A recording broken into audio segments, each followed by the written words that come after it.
Hey guys, Metal Jesus here, and we are back with a brand new PlayStation 1 buying guide. Yes, guys, we're going to talk about the system, accessories, games, everything that we have to offer for the PlayStation system. I'm very excited about this. Dude, you are the perfect guy for this because most of the stuff is yours right here. Yeah. And this isn't even all of it. This is going to be an insane video. You ready? I'm ready. Let's get into it. All right.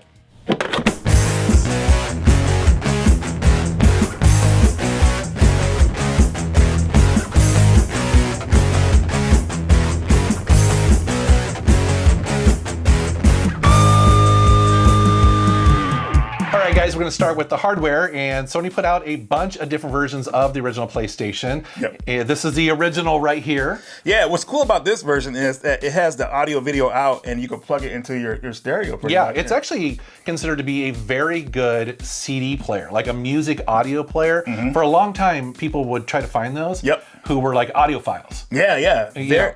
Very cool and very impressive at the time. And then you have the revision model here, which is nice. This one took away those ports. And that's what Sony did over time when you start digging into these, that they started removing some of the stuff, which, you know, makes sense because whether people weren't using it or maybe to make it cheaper or, you know, fix some of the technical issues with it. So that was kind of the thing. So in general, you want to try to find one of these that's the 5000 series or later. Exactly. Sony had quite a few revisions, so those are the ones you want to look for. Yes. Now, if you find the older ones, they just might need a little work, but that's fine. But definitely go for the later versions, I would say. Yeah, because the number one thing that you'll run into with this typically is that the CD drive will sometimes be out of alignment. Mm-hmm. Or, which we found out actually, I was very surprised, I was talking to a friend of mine who repairs these, that often it's the capacitors that will eventually fail on them. So here's Voltar talking about that. Hey everyone, it's Voltar here, and it's good to be with you. Now, the PlayStation 1 is a system that I've been servicing for about 20 years, and with the exception of the laser assembly, the most common point of failure in this hardware are in fact the capacitors. Now, the capacitors are just like the brakes in your car.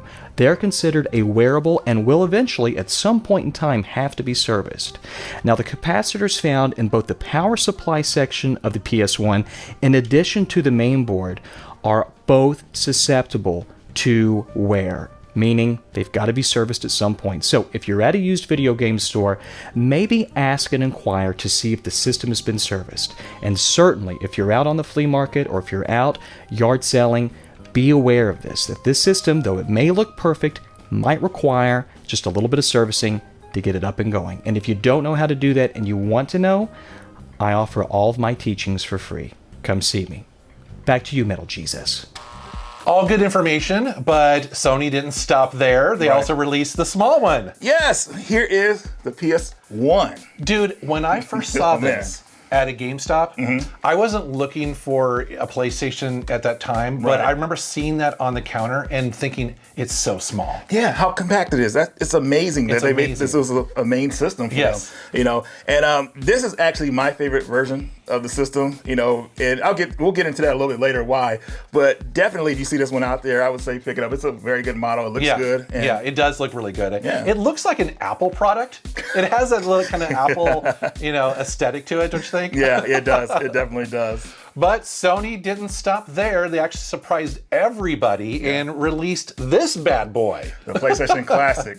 Now, just to let everybody know, a PlayStation Classic I would recommend it because obviously it's easy to access, I would say, when it comes to like certain games. Yeah, I mean, this was released at a time when pretty much everybody was releasing these little mini consoles. They're designed to be plug and play. And this one at the time was a major disappointment for a lot of people because of the choice of games that they decided to put on here. Not only that, it was the emulation too with the system that was a problem, but thankfully you could update it with better emulation. Very easily. Yes. So very quickly, people figured out a way to put, you know, better games on there. You know, it basically just improved this greatly. And so now it's actually kind of a sought after thing. And people are happy to have them in their collection, myself included.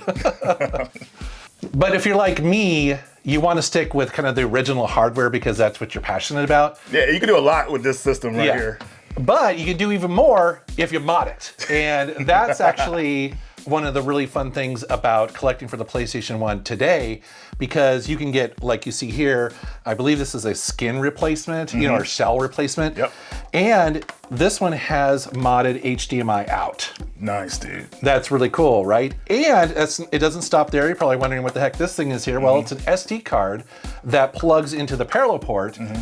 Now, this right here is, you have to solder onto the motherboard in order to get this to work. Oh, okay. Yeah, so it's not necessarily plug and play, but you also have other options that are even a little bit more complex, like the X station right here. Right. So this is basically what these are optical drive emulators. So that way you don't necessarily have to use the optical drive. Right, you can just replace it with that. Replace it with this. Okay. But these are somewhat challenging to do if you don't solder. So you may want to go to someone who's a professional. There's many people out there who actually will mod these for people, you know. But I got to tell you, when you have it in your collection, it's glorious. It's like, it's so easy. It's plug and play. You're using original hardware. There's no lag. There's no issues. It's pretty cool. Right on, right on. Yeah. All right, so we also want to mention that there's backwards compatibility with PS1 games with the PS2 and some models of the PS3. A lot of people still don't know that to this day. I know, and so if you can get a PlayStation 3 that is also backwards compatible with the PlayStation 2 and the PlayStation 1, you've got a system that will play thousands and thousands of games. It's awesome. Exactly, so definitely be aware of that, folks. Yeah, definitely. One of the funny things that modern gamers may not realize is that you are going to need a memory card if you're going to want to play a bunch of PlayStation 1 games, because you'll need it to save. Yeah, you're not going to be saving to a hard drive because PlayStation doesn't have one. You'll need these memory cards, and these memory cards are around 15 blocks. So a game will probably traditionally take up 1 block, but if you play a sports game, it could take up to 2 or more, and some RPGs even more than that. So you'll run out of space pretty quick. So you want to have a couple of these memory cards ready to go. And also, too, another official memory card is the Pocket Station. This thing is wild. It is. So I originally picked one up for Final Fantasy. It's known, Final Fantasy 8 is the compatible game with it in America, but this didn't get released in America, unfortunately. They kind of canceled it towards the end. But it works with Final Fantasy with the special summons and getting characters, because basically you put a chocobo in the game. It's like a little mini console that also works as a save memory card. It's wild. VMU pretty much. That's a good comparison. That's right. So definitely compatible with Final Fantasy 8 in America. I don't know if it's compatible with any other games, but definitely worth having this if you are into the memory card. Especially if you're a collector of anything PlayStation 1. It's like, it's so weird and cool, right? Yeah. Although you got tricked with this one, I heard. Yeah, man. So this one I thought was like a knockoff Pocket Station, but it's called the Pocket Sky. So if you see that out there, it is a memory card, but it's not what you think it is. So I was pretty upset with this. Like, it opens up just like the... Oh, dude. I'd be so disappointed. I was like, what is going on? Where's the screen at? So it's still kind of cool. But these are some type of weird memory cards that are out there. So just be aware of that. Well, I'll tell you one that most of you are probably going to want to pick up today, and it's a newer one, and it is the Memory Card Pro. So I have the second one here. And this thing is amazing because basically what this does is it uses an SD card, and it can create 8,000 of these virtual. Yes. So suddenly with this, you can basically, you don't have to worry about space anymore. Yeah, and you can easily back that up, thankfully. Yeah. Because losing save data is hurtful, and saves are precious, so make sure you protect them. And what's cool about this is that they have different models, I believe, and so this one particular here actually works with the PlayStation 2 and the PlayStation 1. Oh, okay. Yeah, so it'll create both of the save for you, which is pretty nice. So yeah, definitely look into this if you're getting into, collecting or playing your original hardware. So obviously you're going to need a controller, and the first model controller, which you can see here, obviously it comes with the PlayStation itself, and I feel like this is a well-balanced controller. I love that you have this in a box. I know, right? That's amazing. Yeah, but it had like 2 revisions, like in different packaging, as you can see here. But the model you're going to want to have definitely is the DualShock. Now this one has analog sticks on it, and games started to utilize those. And not only that, it had a rumble feature as well. Well, has a rumble feature, for some games. Like the first game I got to experience, Metal Gear Solid. Everybody knows Psycho Mantis scene. I can move your controller, all that stuff. How cool that was. It's amazing how in the middle of this generation, you saw how the controller was changing, right? Like, because the original, it doesn't have thumbsticks, and so you had to kind of do a lot of tank controls in games. Yeah. But as more 3D games came out, people wanted the thumbsticks. Yeah, very popular at the time. So, yeah, definitely, I would say, you know, for if you're going for original hardware, definitely go with the DualShock. But the good thing is that there's companies out there making third-party controllers as well. Wireless. So, wireless, and this is actually pretty cool. So, you know, this is coming from Retro Fighters. They make a lot of these type of controllers. A lot of people like them, myself included.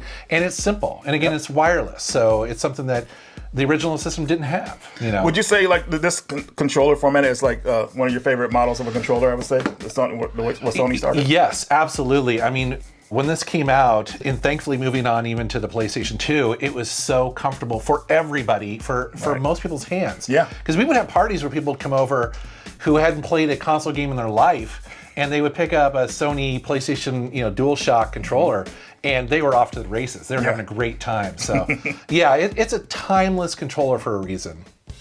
All right, you have a memory card, you have a controller, now you want to connect it to your modern television. How are you going to do that? It's tricky with this a little bit. It is nowadays because some TVs like don't come with audio video anymore on them. You know, they're mostly HDMI. Yeah, pretty much. And so if you're lucky and you can connect it to an actual CRT in your house, it will look fantastic even today. Yep. You know, but like you said, most people will want it to go upscale to HDMI, and you have a lot of options out there. You can go on Amazon and you can buy, you know, a $20 cable that will probably get the job done. Right. The problem you'll run into is that the colors may not look very good. Right. You know, it's not a pleasant experience. And I think if you're gonna go there, spend the money, right, a little bit. So, I talk an awful lot about RetroTink because Mike Chi, who makes these, makes really good products. Okay. They're not $40, they're not $20. They're typically, you know, $100 plus. This is the one I would recommend most people get. This is RetroTink 2X. It basically will take the composite yellow cable in here and it'll line double it and output via HDMI. Okay. And it doesn't add any lag. It keeps the colors very accurate. This is what you want. And what's great about this is that it also works with other retro consoles. So, you know, you can also use it for your Saturn if you have one. You can use it for pretty much, you know, all your retro consoles. You can use it for original NES. It's really a great upscaler. That's amazing. Or line doubler. So the next step is this one right here. So he makes the 5X, which just adds more functionality here. So it's basically more line doubling, a little bit more functionality. And you notice right here, has RGB. RGB. And all right. You have a SCART cable here. Yeah. Which in box, which is crazy, right? You own this, or you bought this, so you probably never used it. Never used it, man. Yeah. It's just like, I see the Sony product and I was like, you know, that's unique. Maybe I want to use that eventually. Because I had the CRTs and all that stuff. Yeah. And so you might get a little bit better, you know, color separation, a little bit better quality with this plugged into something like that. The thing is that I believe this is around $300. So again, but I always look at it is that if you're building a game room or if you're going to have more than one console, investing in something like this, it's perfect. You won't regret it. Yeah, that's the thing is that you're going to, you know, because it's better than getting something cheap and then that doesn't work right and you know you're wasting time. So getting something like this is perfect. Absolutely. And then I just want to mention this one right here. This is the RetroTink 4K. Now, this is not for everybody. However, it is an incredibly cool product because it upscales to 4K, anything that you put in here. This is going to be overkill for most people for this video. PlayStation 1 in 4K. Yes, but you can see on the back here, it's got a lot of different options here. You know, so this is going to be for someone who maybe wants to connect their Dreamcast VGA cable because it'll do that. Wow. Yeah, and it's cool. So, you know, it gives you a lot of options. Again, not sponsored in any way. Right. I just really like his products, and a lot of people will ask me, "Hey, what's the best option?" Yeah, well, you have 3 of them right here. You know, and again, this one's probably not going to be for most people. I totally get it, but you know, it is what it is. Like, you know, if you do want to go hardcore, I highly recommend it. All right, guys, we got the basics out of the way, but you know, it's you. You've got a bunch of really fun stuff here. Yeah, and one of my favorite accessories that we're going to start showing is the PlayStation monitor, which, man, good times with this thing. This was kind of like pretty much how you could play your PlayStation on the go or just take it with you very easily. At the time, it was mind-blowing. Yeah, it was. You know, that you have a full console with a little mini screen. Exactly. I had my little carrying case, which you see right here. Yeah. And also, they had a battery pack for it. You know, so the battery pack will give you at least around 2 hours, and that was good at the time. Yeah. But yeah, if you see a battery pack out there now and it's sealed, or just be careful, it might need to be replaced or whatever. But 25 years later. I know, right? Yeah. So exactly. So yeah, the PlayStation screen, there's different variants of it. The best model is the original PlayStation one. I mean, they put a lot of work into it. Right. This one right here it's probably the worst one. Well, it's hard to say because they had so many different models of this one too, but the first one screen was really horrible.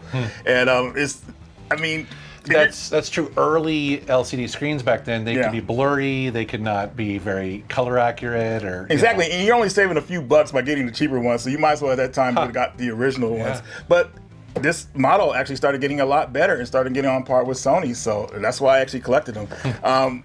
This is kind of funny. But you know, this monitor got me through a lot of hard times when it was like just really boring. So definitely something pretty cool to have, I would say, if you want your PlayStation on the go. Now, the next thing I want to show you guys is the Dex drive, which with memory cards back then, you know, if you couldn't afford really like a bunch of memory cards, this was the next best thing for you. You could like download saves, upload saves to save them on the computer or whatever like that, so you could back them up easily. So that kind of like took away the memory card issue. Yeah. So this is cool to have.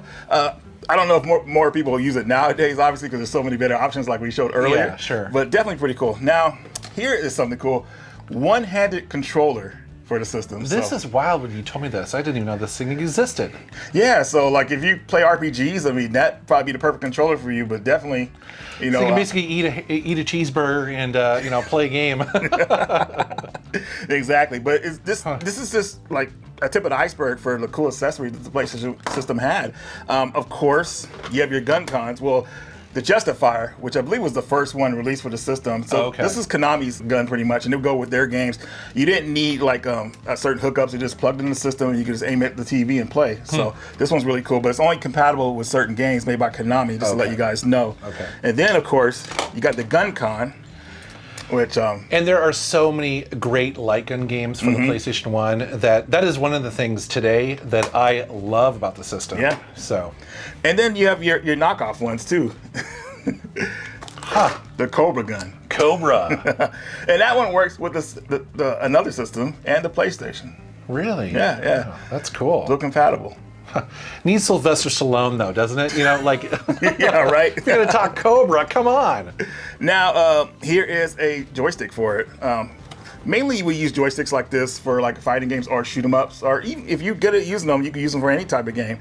But you know, this is the type of accessory to let you know like certain games could be played on the system properly, like people want to play them. So fighting games and shoot 'em ups tend to be played on joysticks. It's like a mini arcade stick. That's cool. Exactly. Now. This stick, the analog flight stick, oh my God. Wow, look at that thing.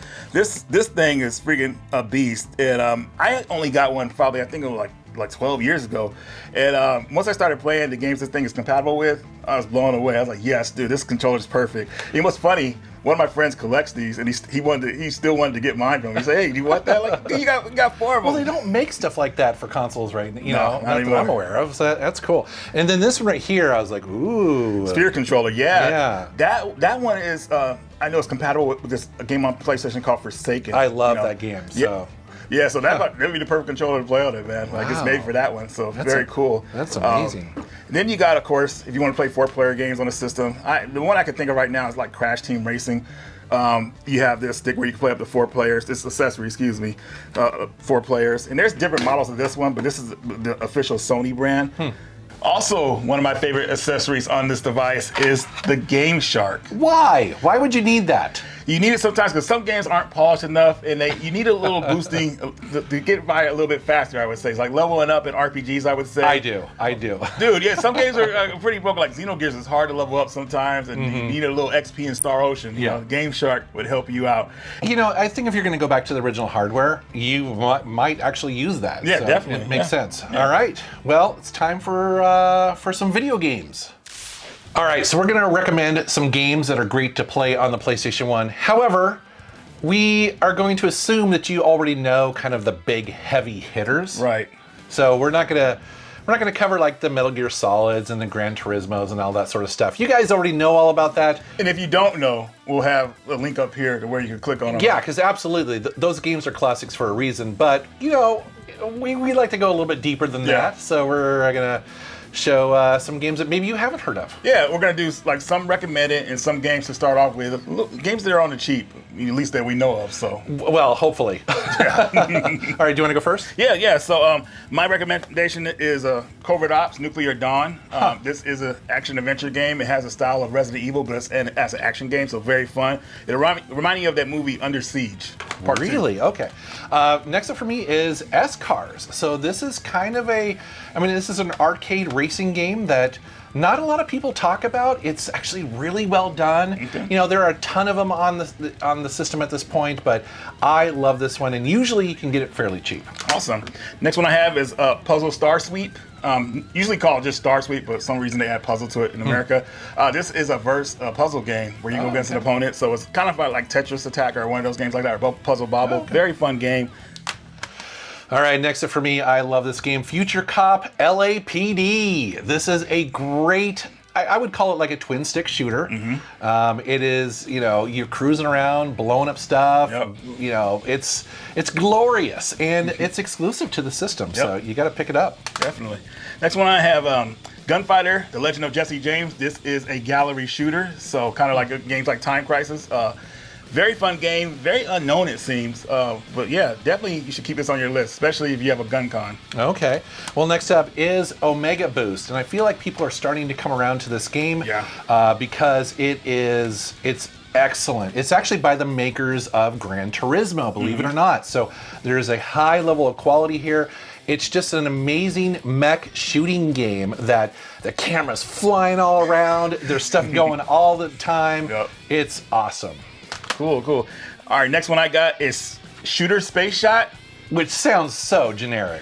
Yeah, the cinematics in this game are pretty generic. They're ugly, but once you get to the gameplay, it's definitely a lot of fun. And I implore everybody to pick this up if you have a PlayStation system. Interesting. Okay. All right, next up for me, I'm going to cheat because I have two games. It's Bushido Blade 1 and 2. Dude, you know that I'm not like huge into fighting games. Right. However, I was seriously addicted to these fighting games. They're so interesting because every single movement that you make, you can die. Yeah, and it's critical. One hit will get you, you're done. Like, you got to be very careful in the game, and it makes it more exciting. It does. And so, yeah, the stakes are very high. These are awesome fighting games. Definitely check them out. Cool. All right, so next one here. Hopefully you guys have this one. Are looking for it. Strikers 1945. This is an awesome vertical shooter. The series, the 19-something series has been around for a while, but this one is the best one, I would say. It is. So. Honestly, it's actually one of my favorite games. Like if, you know, I have a stand-up MAME arcade cab, and I play this game on there all the time, and the PS1 version's excellent. So. Yeah, yes it is. All right, next up is another shooter of a different kind. That is Forsaken. You mentioned it earlier. Yes. I really love this game. So originally I played Descent on the PC, which is very similar to this game. Yes, it is. And there is actually a PC version of this, but it's a fully 360-degree shooting game, and it's just so well done. I remember at the time the lighting in this game, like the real-time colored lighting, was beautiful. Yeah. So definitely still holds up. And next up here, Blaster Master Blasting Again. The kids take over the parents' story, and this one I thought was really well done. If you like Blaster Master, this is a good 3D version of Blaster Master, I would say. So, yeah, keep an eye out for this one as well. All right, I don't have that game, so I will. All right, this game totally surprised me back when I first played it. It is by Insomniac. It is Disruptor. This is a first-person shooter, and it's in the style of Doom. And, you know, it's very old school feeling, but it's really well done. Yes. It's really well done. And again, it's exclusive to the PlayStation 1. It's awesome. So definitely check it out. This next one here, I haven't beat this game yet. I got far and I got stuck in it. But Martian Gothic Unification, a good survival horror for the system. Okay. So keep an eye out for that one. Interesting. All right, you guys know that I love my arcade racing games. This is one of my all-time favorites. This is Roll Cage Stage 2. So this is an arcade racing game where the premise is that you can you can drive on every surface. So you'll be on the ground, but then you can roll up to the ceiling and vice versa. It's just a really excellent arcade racing game. The only downside is that the frame rate's a little low. You know, it's pushing the PS1 quite a bit. Right. But if you can get past that, you're gonna have a great time. Cool. And my last one is In Cold Blood. If you like point and click action games, this one will be one you want to check out. It's got 9 chapters, and they're all pretty different. And the voice acting in it is pretty well done, I would say. Really interesting. Yeah. All right, and mine is one that I was so excited to get. Actually, at one point I had 2 copies of this game. That is Elemental Gearbolt. Yes. So this game is pretty well known at this point because it's so unusual. It's a light gun game that is a full-blown RPG. Right. And I believe it's exclusive to the PlayStation 1, right? So, yeah, as far as I know, it is. Yeah. So again, it's a light gun game, and it plays very much like that, but it's very deep in the RPG elements. So you have to really pay attention with this game. It's very difficult. Yeah. But it's also really awesome. Also, too, guys, we do want to show you a little bit of extra. A lot of you guys probably haven't seen this, but this is how sealed PlayStation games looked. And you can see the little silver tab here, which I love, and the top of the game. I just love how this looks. Pulling that tab and opening them up back in the day is great, but now you don't do that anymore when you see sealed games. That's true. Pretty hilarious. But it's important to know because, you know, as a lot of collectors go online and people will claim something sealed, and no, you actually just shrink wrap that. That's not really what a seal looks like. The PlayStation had a way of, like, like that tab is there and everything. Absolutely. So. And then the last thing we want to mention too, guys, is that we are fully aware that sometimes these games can be kind of expensive and collectible and maybe even hard to find. And, you know, you and I, we don't care how you play them. Right. As a matter of fact, we just want you to play them. Yes. You know, it's all about the experience. The PlayStation 1, to me, is one of the greatest systems of all time. And it's easy to emulate. It is. It's very easy to emulate. Yeah. You know, we talked about it earlier. The classic, you can use that, or you could computer. Any way you could do it. Yeah. Just play these games, get that experience. The PlayStation is a classic system, and I feel like it's a golden era of gaming history. All right, guys, so that's the end. Let us know what you think, you know, what games you're going to play from this list, or if you could recommend anything for us to play. You know, I'm excited to hear. I'll be reading the comments. And, yeah, hope you guys enjoyed. Yeah, I know. This is really fun. We've been looking forward to this for a while. Yeah. Reggie was digging through his boxes, finding all sorts of, like, stuff he hasn't seen. Dude, great stuff I forgot about, which is hilarious, too. Oh, yeah. It's so much fun to collect for. So, dude, where can people find you on the internet? The Radical One, definitely come check me out. I finally hit 100K, so yay! Yeah, that's celebration, right? That's awesome, dude. All right, guys, thank you very much for watching. Thank you for subscribing, and take care.